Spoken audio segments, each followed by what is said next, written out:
एक नवरा बायकोचं जोडपं संध्याकाळी एकमेकांजवळ झोपलेलं होतं।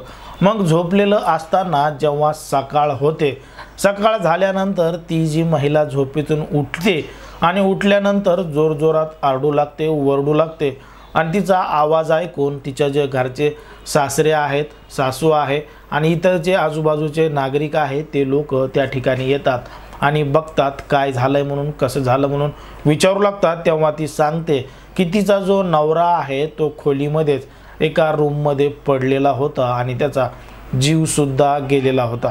संध्याकाळी तर अगदी चांगला होता, बोलून खाऊन जेवून पद्धतशीरपणे झोपला आणि मग सकाळी उठल्यानंतरच अचानक त्याचा मृत्यू कसा काय झाला असा मोठा प्रश्न त्या ठिकाणच्या लोकांना आणि आजूबाजूच्या परिसरातल्या लोकांना पडला होता। हे संपूर्ण प्रकरण जेव्हा पोलीस स्टेशनमध्ये गेलं, पोलिसांनी मृतदेह ताब्यात घेऊन पोस्टमॉर्टमसाठी पाठवला। त्यानंतर एक धक्कादायक खुलासा झाला। नेमकं काय आहे संपूर्ण प्रकरण, कुठं घडली ही घटना, हे आपण अगदी सविस्तरपणे जाणून घेणार आहोत। पण जर तुम्ही अजूनही आपलं चॅनल सबस्क्राईब केलं नसेल तर लगेचच सबस्क्राईब करून घ्या आणि बाजूला असणाऱ्या बेल नोटिफिकेशनला सुद्धा ऑन करायला विसरू नका। आता ही जी संपूर्ण घटना आहे ती आहे मध्य प्रदेशमधला एक जिल्हा आहे ग्वालियर आणि ग्वालियरमधीलच एक गाव आहे धरोली आणि याच गावामध्ये राहणारं एक जोडपं होतं। एक नवरा बायको होते आणि त्यांना एक मुलगा सुद्धा होता। 27 सप्टेंबर रोजी संध्याकाळी हे दोघंजणही अगदी जेवण बिवण करून एकमेकांसोबत झोपलेले होते। मग एकमेकांसोबत झोपलेले असतानाच जेव्हा सकाळ झाली, ती जी महिला आहे त्या महिलेचं नाव आहे मीरा आणि तिचा जो नवरा आहे त्याचं नाव आहे शिवराज। असे दोघंजण संध्याकाळी झोपलेले असताना सकाळी ती जी महिला आहे मीरा ही उठते आणि उठल्यानंतर तिचा नवरा तिला बाजूलाच पडलेला दिसतो। ही जेव्हा जवळ जाऊन पाहते तर तो मृत अवस्थेत असतो, त्याचा जीव सुद्धा गेलेला असतो। ते सगळं पाहून ती जोरजोरात आरडू लागते, ओरडू लागते। मग तिच्या रूमपासून काही अंतरावर तिचे सासू सासरे राहत होते, ते सगळे आवाज ऐकून ते सुद्धा त्या ठिकाणी येतात। आजूबाजूच्या परिसरामधले लोक सुद्धा त्या ठिकाणी येतात आणि त्यापैकीच एक जण पोलिसांना संपूर्ण घटना सांगतो। पोलीस सुद्धा घटनास्थळी येतात, संपूर्ण पंचनामा करतात। ती जी महिला आहे मीरा तिची सुद्धा विचारपूस करतात, सासू सासरे आहेत त्यांचा सुद्धा जबाब नोंदवून घेतात आणि मृतदेह ताब्यात घेऊन पोस्टमॉर्टमसाठी पाठवतात। मग पोस्टमॉर्टमला पाठवल्यानंतर 1-2 दिवसांनी पोस्टमॉर्टमचा रिपोर्ट सुद्धा येतो आणि त्या रिपोर्टमध्ये लिहिलेलं असतं की हा जो व्यक्ती आहे त्याचा करंट लागून मृत्यू झालाय, त्यानं विद्युत तार हातामध्ये पकडली होती किंवा त्याला एक जोर का झटका कशाचा तरी लागलाय म्हणूनच त्याचा जीव गेलाय असं पोस्टमॉर्टममधून सिद्ध झालं। मग पोलिसांनी जेव्हा पुन्हा यांच्या घरामध्ये येऊन त्या मीराला आणि तिच्या सासऱ्याला विचारलं की असं कसं काय होऊ शकतो, तो संध्याकाळी उठून करंटला कसं काय जाऊन धरू शकतो, असं त्याच्यामध्ये काही राग संताप किंवा अशी काही भावना, कोणाची काही गैरवर्तवणूक किंवा कोणाची काही दुश्मनी वगैरे असं काही प्रकार होता का, तर त्या दोघांनी सांगितलं अशा पद्धतीचं काही नव्हतं। पण तरीसुद्धा पोलिसांनी चौकशी करायचं ठरवलं। जेव्हा सासऱ्याला एकांतात घेऊन विचारलं आणि त्या मीराला एकांतात घेऊन म्हणजे वेगवेगळ्या ठिकाणी घेऊन घडलेला संपूर्ण प्रकार विचारला, तेव्हा जी मीरा होती ती तिच्या बाजूवर ठाम होती, पण जो सासरा होता त्यानं मात्र संशय त्याच्या सुनेवरच व्यक्त केला होता।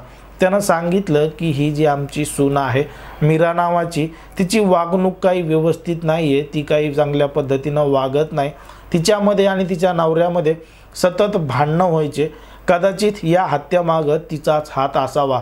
तुम्ही जर कसून चौकशी केली तर नक्कीच सत्य समोर येईल। आता पोलिसांना संशय त्या मीरावर सुद्धा आलेला होता, कारण की स्वतः कबुली सासऱ्यानंच दिली होती।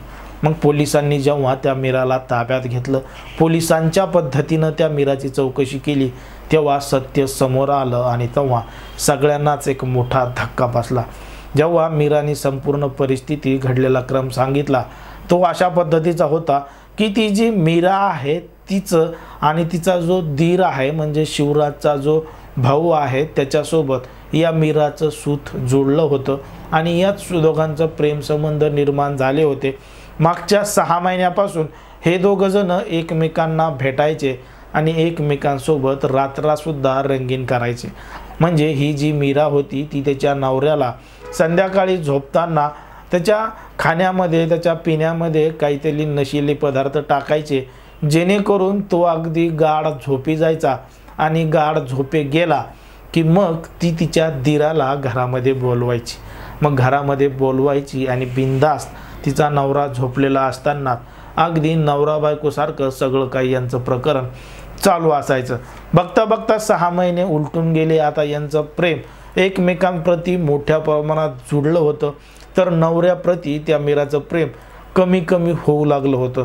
मीराला आणि शिवराजला एक 4 वर्षाचा मुलगा सुद्धा होता आणि त्या शिवराजचा सुद्धा जबाब पोलिसांनी घेतला होता. मग जेव्हा त्या मीराने सांगितलं की आमचं हे सगळं प्रेम प्रकरण सुरू असताना एक दिवस अचानक असंच 27 सप्टेंबरला संध्याकाळी तिचा धीर तिला त्या घरामध्ये भेटायला आला आणि त्या दोघांचे संबंध सुरू झाले, तेव्हा अचानक शिवराजला जाग आली आणि त्याने नको त्या अवस्थेत त्या दोघांनाही बघितलं.